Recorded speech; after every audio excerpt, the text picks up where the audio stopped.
Halo pemirsa Metro TV Lampung, selama 30 menit ke depan saya Herdiani Oktavia akan menemani Anda untuk mengupas tajuk dan juga berita apa saja yang sedang publish dan hits di 4 platform media Lampung Post Group kali ini. Dan saat ini bersama saya sudah ada Iskandar Zulkarnain, pemimpin redaksi Harian Umum Lampung Post. Namun sebelum kita lanjutkan untuk tajuk kali ini, mari kita saksikan terlebih dahulu video editorial berikut ini.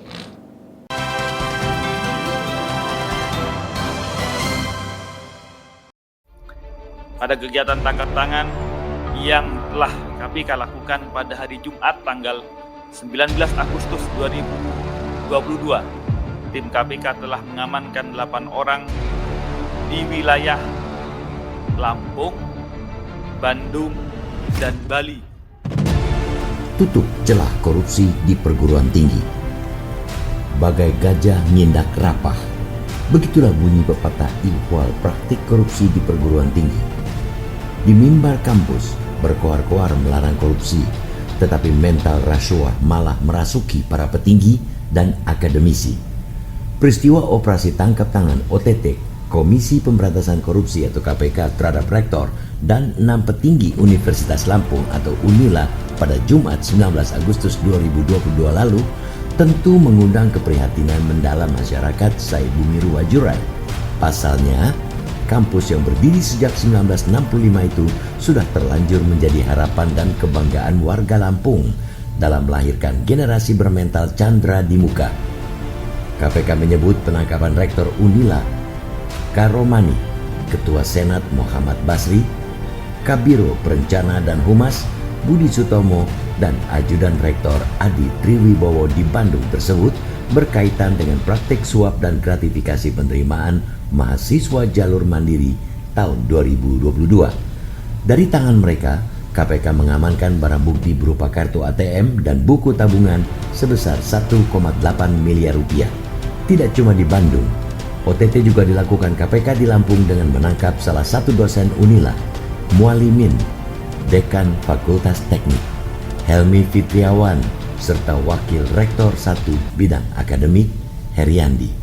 Dari mereka KPK mengamankan uang tunai sebesar 414,5 juta rupiah, slip setoran deposito di salah satu bank sebesar 800 juta rupiah, dan kunci safe deposit box yang diduga berisi emas senilai 1,4 miliar rupiah.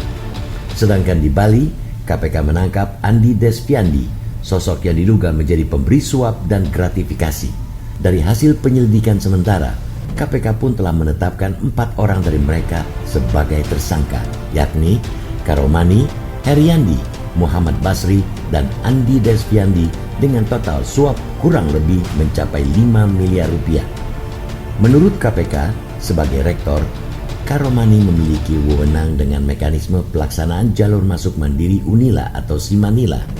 Selama proses itu, dia telah aktif dan langsung menentukan kelulusan peserta dengan memerintahkan Heriandi dan Budi Sutomo untuk menyeleksi secara personal terkait kesanggupan orang tua calon mahasiswa untuk menyerahkan sejumlah uang, mulai dari 100 juta rupiah hingga 350 juta rupiah sebagai syarat kelulusan.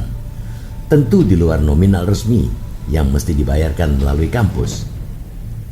KPK juga mengakui proses penerimaan mahasiswa baru melalui jalur mandiri sangat berkemungkinan membuka celah korupsi. Pasalnya, penerimaan lewat jalur mandiri bersifat sangat lokal, tidak transparan, dan tidak terukur. Belum lagi seluruh mekanisme penerimaan mahasiswa baru di tahap mandiri merupakan kebijakan kampus. Kurang terbukanya proses tersebut kerap dimanfaatkan sejumlah pihak untuk meraup keuntungan haram. Di sisi lain, praktik korupsi di lingkungan perguruan tinggi sebenarnya bukan barang baru. Sejak 2016, Indonesia Corruption Watch atau ICW merilis 12 modus rasuah yang biasa terjadi di kampus-kampus. Modus yang paling sering ditemukan adalah suap pemilihan pejabat perguruan tinggi, korupsi pengadaan barang jasa, korupsi penjualan aset perguruan tinggi, pungutan liar, suap riset, suap akreditas, korupsi SPP mahasiswa, dan suap penerimaan mahasiswa baru. Tidak cuma itu, dunia pendidikan masuk pada 10 besar sektor yang paling banyak dikorupsi dalam rentang 2015 hingga 2019 dengan kerugian negara mencapai 410,9 miliar rupiah. Menurut data ICW, Dari 202 kasus di sektor pendidikan, sekitar 10% diantaranya terjadi di ranah sekolah tinggi atau perguruan tinggi dengan kerugian negara mencapai 81,9 miliar rupiah. Apa yang ditanam, itu jua yang akan dipanen. KPK dan ICW secara kompak menyebut sebanyak 86% koruptor yang tertangkap OTT di Indonesia berasal dari alumni perguruan tinggi, bahkan di atas strata 1 atau S1.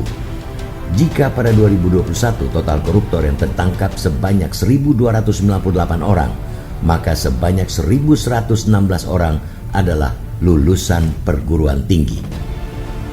Alhasil, sudah waktunya masyarakat dan berbagai pihak turut membantu KPK dalam menutup celah korupsi di lingkungan kampus. Terlebih bagi mahasiswa yang konon sebagai agen perubahan sosial, jangan sampai sogok-menyogok dianggap halal hingga menjadikan masa depan bangsa begitu suram. Bila perlu, hapus jalur penerimaan mahasiswa baru jalur mandiri atau apapun praktik di internal lembaga pendidikan tinggi.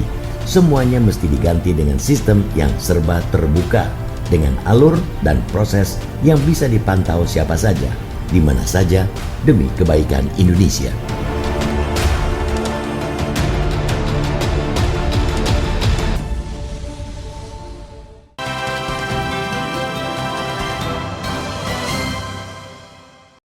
Oke Bang Is, apa yang jadi sorotan dalam tajuk Lampung Pos kali ini?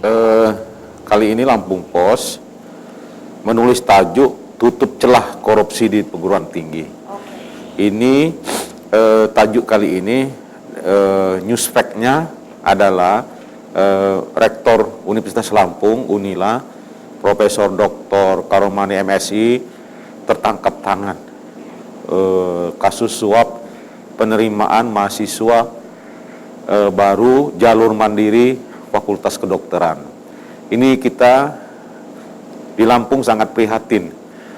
Perguruan tinggi sudah diselimuti kasus suap menyuap terkait dengan penerimaan mahasiswa baru. Kita ketahui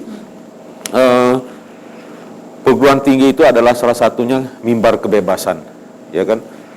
Di mana semua sivitas akademika, baik itu dosennya, terus mahasiswanya, hasil penelitian di berbagai perguruan tinggi termasuk Unila menyuarakan bagaimana pemberantasan dan pencegahan korupsi. Tapi dilalah